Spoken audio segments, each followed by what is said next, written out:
Welcome back to my channel. Today I want to talk about something that a lot of artists do that is very powerful, but it's super simple, and a lot of times people don't even realize how powerful it actually is, and that is called doodling.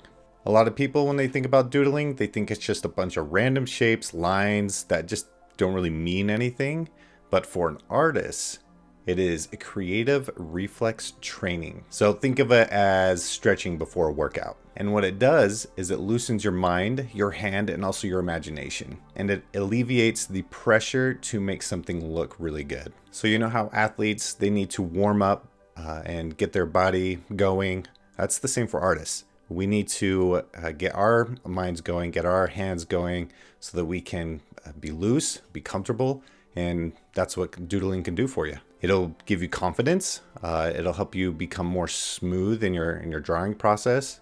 It will also help you become faster at drawing something. So honestly, the more that you doodle, the more that drawing becomes natural for you. So have you ever stared at a blank page and you feel nothing? Well, doodling is going to break that block. You stop worrying about perfection and you start letting ideas flow.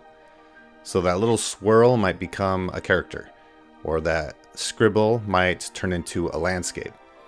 And some of my best ideas have started from total random doodles. This has been backed by science, so doodling actually helps your brain focus. It keeps your hands busy, it calms your mind, and lets your thoughts wander in a productive way. That's why doodling during a long lecture or meeting doesn't mean you're distracted. It means your brain is staying awake. As artists, we think in pictures. We have a visual brain. So doodling will help you translate your ideas into a picture. It will help you explore shapes, poses, compositions without any kind of commitment. So think of it as brainstorming with a pencil or pen or whatever tool that you're using. The other day while I was at church with my kids, they gave me a little handheld Etch-a-Sketch.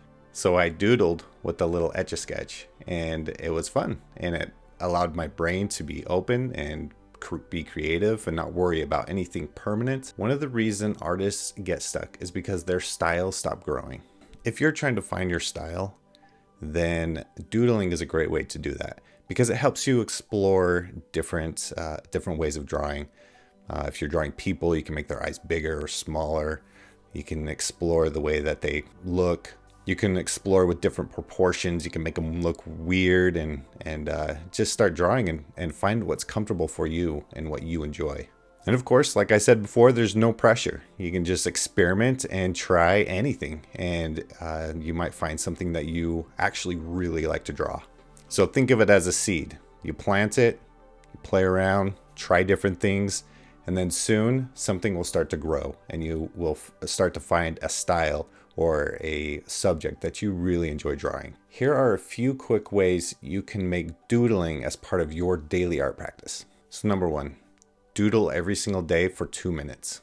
Number 2, keep a small little sketch pad with you wherever you go, or use your phone. There's a lot of drawing apps on a phone. Number 3, use doodles as a warm-up before you begin your serious drawing. And number 4, do not erase. When you're doodling, if you make a mistake, turn that mistake into something else. And number 5, try to doodle with subjects, shapes, patterns, poses, people, any kind of subject like animals, whatever you want. And honestly, a lot of my doodles, I just end up throwing away. Some of them I keep because they turn into something really cool. If you're an artist, doodling is not a distraction. It's actually going to be your superpower.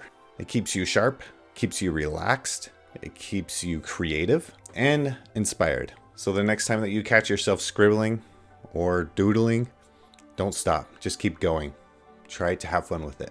You might be making your first step to your next masterpiece. If this video inspired you to pick up the pen or pencil to start doodling, please hit the like button. Comment below with things that you enjoy to doodle. If you're a doodler and you do it often, let us know how that goes for you and what you enjoy most about it. And as always, please subscribe. Check out all the other videos I have. Check out these videos about how to draw, and hope to see you in the next video.